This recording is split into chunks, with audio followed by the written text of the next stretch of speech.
तो आज हम बात करते हैं रेप्लिकस मूवी के बारे में, जो कि हॉलीवुड की एक थ्रिलर साई-फाई मूवी है और ये साल 2018 में रिलीज़ हुई थी। तो चलिए शुरू करते हैं आज की मूवी की एक्सप्लेनेशन।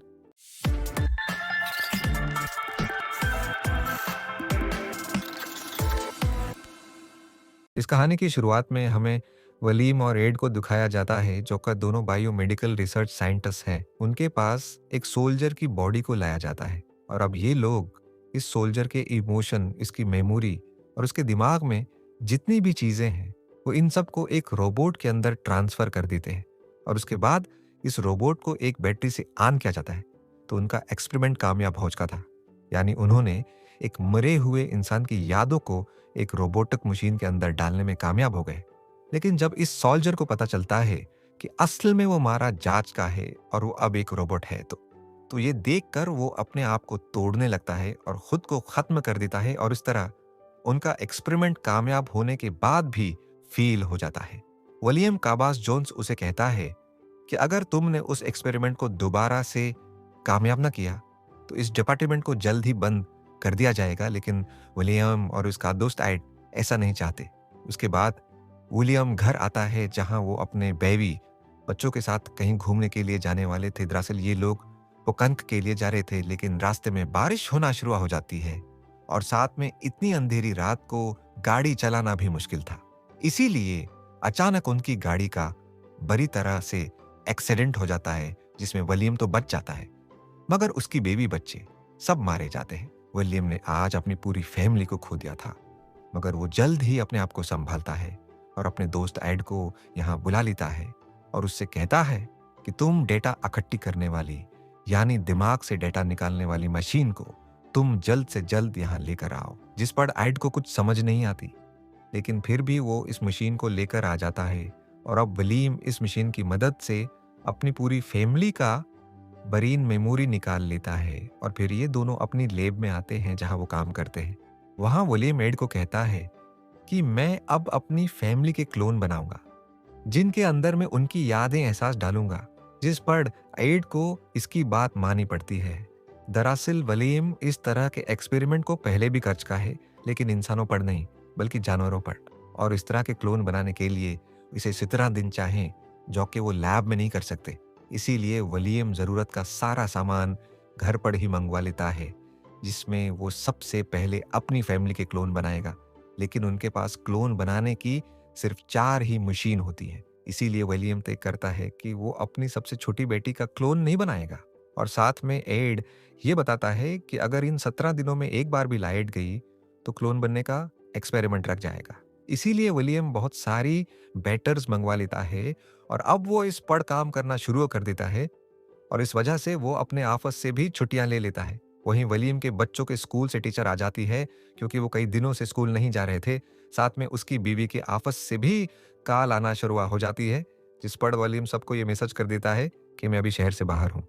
और अब देखते ही देखते 17 दिन मुकम्मल हो चुके थे और आज वो दिन था जब सभी क्लोन को इस लीग वेट से बाहर निकालना है। लेकिन विलियम डर रहा होता है और कहता है कि कोई है, गड़बड़ ना हो जाए। जिस पर आईडी कहता है कि यही सही वक्त है कलवन को बाहर निकालने का, और अगर हमने देर की तो सारे कलवन खराब हो जाएंगे। और उसके बाद ये तीनों कलवन को बाहर निकाल देते हैं। और अब कुछ देर के बाद विलियम की बीवी और उसके दौपचो दोबारा से जिंदा हो जाते हैं। विलियम को उसकी फैमिली वापस मिल चुकी थी। वो इसी तरह बिहेव कर रहे होते हैं जिस तरह वो पहले करते थे, लेकिन विलियम ने उनके अंदर से अपनी छोटी बेटी की यादें मिटा दी थी और साथ में इस रात हुए हादसे की यादें भी। और अब विलियम को अपने डिपार्टमेंट को बचाने के लिए इस रोबोट पर काम करता है और अपनी यादों को इस रोबोट में डालने का फैसला करता है।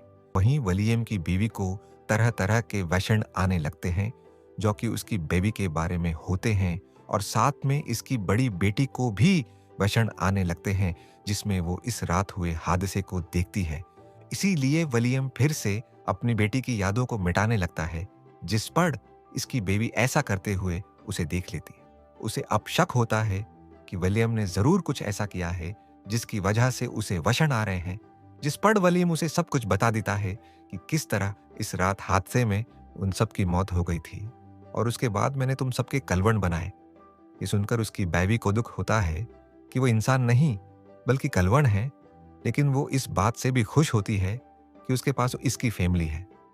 अगले दिन विलियम के घर इसका बास है आता है और वो कहता है कि मुझे पता है कि कुछ वक्त पहले तुम्हारा एक्सीडेंट हुआ था जिसमें तुम्हारा सारा खानदान मारा गया था और तुमने उनका कलवण बनाया, और अगर ये बात किसी को बाहर पता चल गई तो हमारी कंपनी के लिए बहुत बड़ा होगा, और अगर तुम चाहते हो कि ये बात राज रहे तो तुम्हें मुझे वो डिवाइस देना होगी जिसकी मदद से तुमने इंसानी यादों को कलवण में बदला है। लेकिन वलीम इस डिवाइस को इसे नहीं देना चाहता था, इसीलिए वलीम इस पर हमला करके उसे बेहोश कर देता है और इस डिवाइस को ओवन के अंदर डालकर जला देता है और अपनी फैमिली को लेकर वहां से भाग जाता है।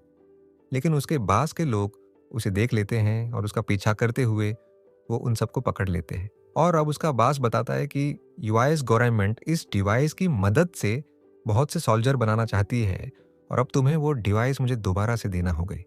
लेकिन विलियम फिर से है मना कर देता है, जिस पर उसका बास ईडी को गोली मार देता है और इसके बाद वो उसकी फैमिली को भी मारने की धमकी देता है, जिस पर विलियम इस डिवाइस को दोबारा से बना देता है, जिसके बाद भी उसका बास उसे मारना चाहता है।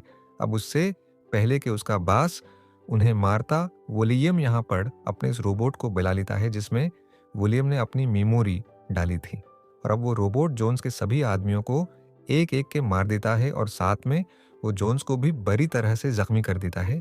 इसके बाद विलियम अपनी फैमिली के साथ साहिल समंदर चला जाता है, जहां इस बार इसके साथ इसकी छोटी बेटी भी थी, जिसको देखकर इसकी बीवी बहुत खुश होती है। कुछ वक्त के बाद विलियम के बास को दिखाया जाता है, जो कि अब वो भी एक कलवण है और विलियम के बनाए गए रोबोट के साथ काम करता है, और ये लोग इन अमीर लोगों के कलवण बनाते हैं जो अब मरने वाले हैं। और इसी के साथ ये मूवी यहीं पर ख़त्म हो जाती है।